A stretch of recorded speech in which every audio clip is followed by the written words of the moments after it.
Welcome, ladies and gentlemen, to the World Martial Arts Radio Network. Up next, you will be listening to the USA Martial Arts Hall of Fame Show Host of the Year Award winner, the one and only Justin Harvey, producer, director, and on-air star of The Justin Harvey Show. Hello, ladies and gentlemen. Justin Harvey here, The Justin Harvey Show. Glad to be live with you tonight. I have brought back my good friend, Grandmaster Thomas. Welcome to the show, sir. Thank you for having me, Justin. Oh, it's always a pleasure. I always love having you. You have great stories. It's such a blast. I even enjoy your karaoke singing too. So. Well, then you have to be my friend. Absolutely. because usually my friends, when I start singing karaoke, they don't like me anymore. Wow. Well, if it's any consolation, I love you, so you're good. Okay. Well, that's good enough for me. So, but as you probably know, the show has been picked up by World Martial Arts Media and Radio Network, and they contacted me a while back, and they said to me, how hard would it for you to get Jim Thomas on your show to discuss the Martial Arts Museum? And I kind of laughed at him, and I said, I don't think that one will be too hard to do. So but anyway, that's an easy one.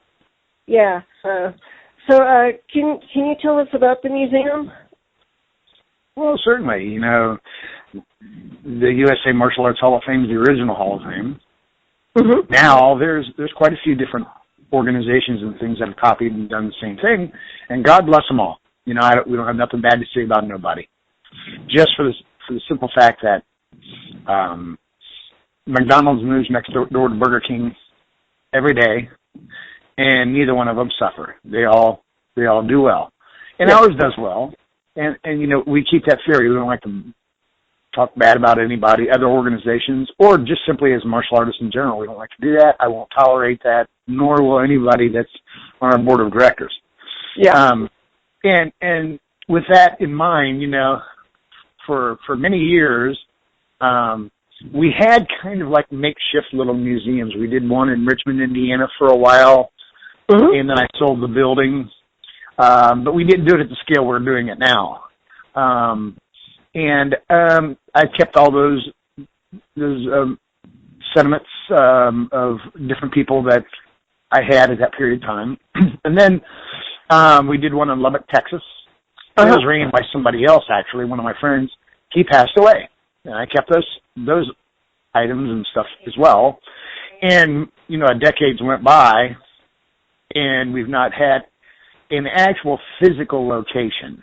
And I think that's what's really needed because, you know, there's a Football Hall of Fame, Rock and Roll Hall of Fame, you know, specialists in every area, whether it's athletics or whatever, have music, have their own way of distinguishing the people that they've inducted or that are proud members.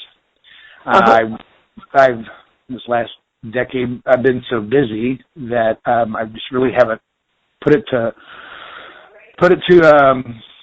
work and to actually make it happen. But within this last 5 or 6 months, I decided it's time.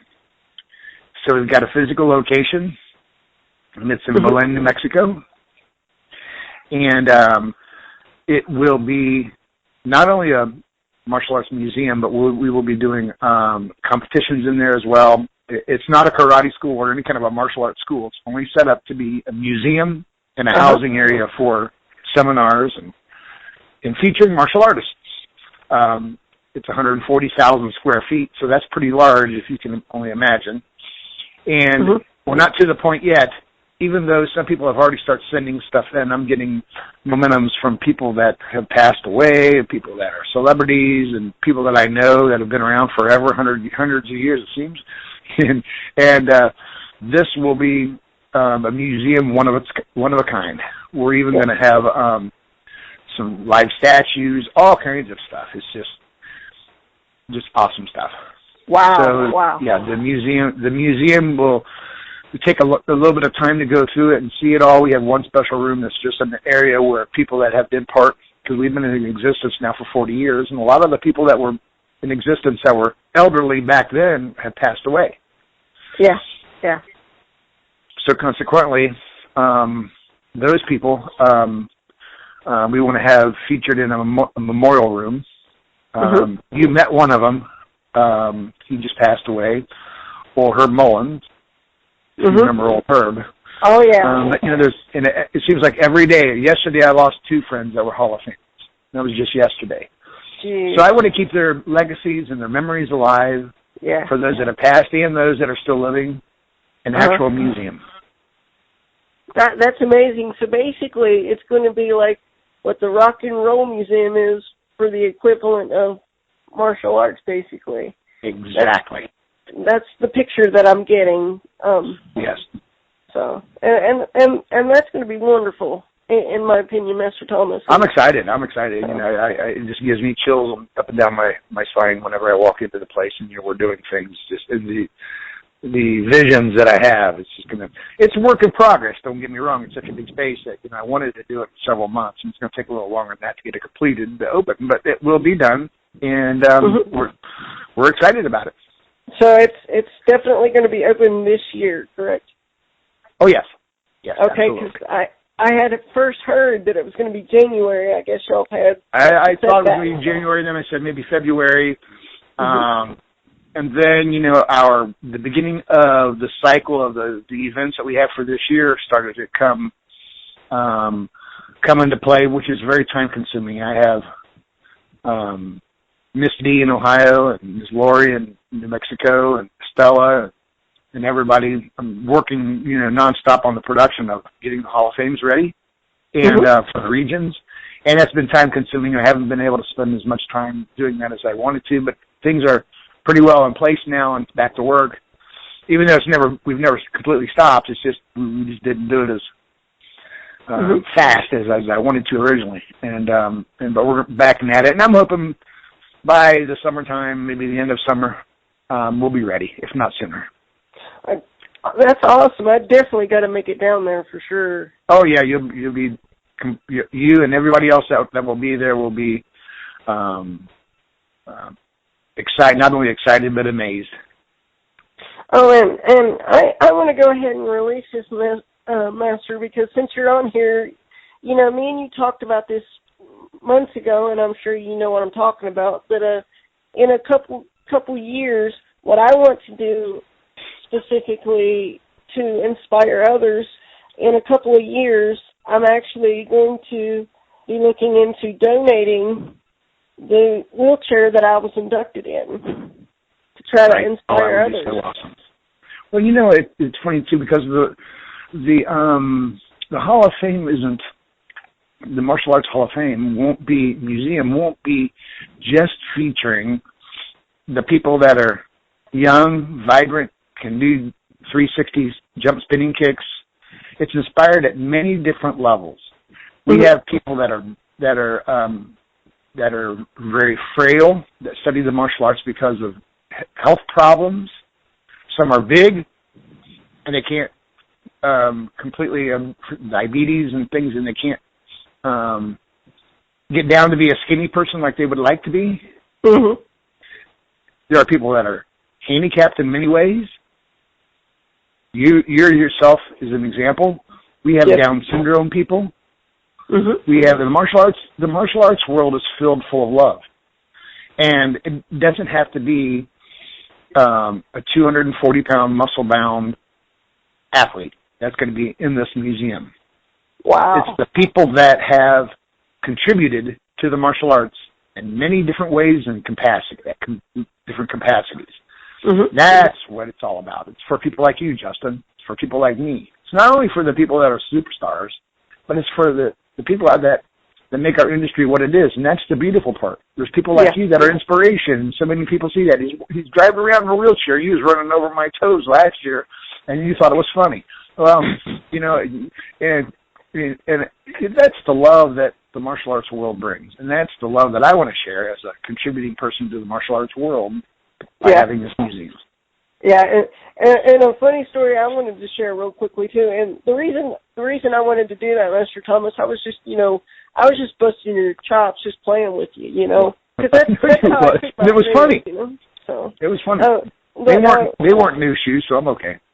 But anyway, ladies and gentlemen, I was showing him my wheelchair, and I was actually showing you the tilt option, how it reclines, and you thought it was going to tip over. You were scared. I did. Yeah. I said, what did he do? He's doing wheelies. Yeah. So, just real quick before I let you go, Master Thomas, do you have any movie projects coming up that you can talk about exclusively on the I do have a couple of them. Have a couple of them, but I can't talk about them. Okay. There's one of them that I'm on now, and that's kind of like a project that is just we're doing it now, working on it. I can't talk too much about it. Another one that's going to be happening soon. I'm working with Alan Wilson, and the details on that will be out soon as well. Alan's a great friend of mine. He's from Kentucky, and we're doing something together. And then the Ultimate Throwdown, however, we'll begin production on it. Rob. Yeah, Rob Davidson. Rob Davidson. He's from Indiana, Portland, Indiana. Yeah, he called me one day last week. Actually, he said that he's hoping to start using us to start filming in May. So, so that the Ultimate Throwdown will be there. And of course, I play a bad guy. And that's always fun, but that fits you, but it'd be fun, huh? That actually would fit you though, being a bad guy. Cause You're such a good guy in real life. It's not really a challenge playing a good guy if you're a good guy in real life. So, but I mean, you know, and I've talked with some of the cast, and I got to say, Rob Davidson has done a hell of a job with the cast, because you got Cindy Maples, and you got Master Todd Summers going to make an appearance, and he's going to make a little cameo. Yeah, he is. And then Bill Wallace, Robert Meek. Good guys. Yeah. Oh, and I was going to ask you, was you at Bill's surprise birthday party? Or? I did not because I had to be in Mexico.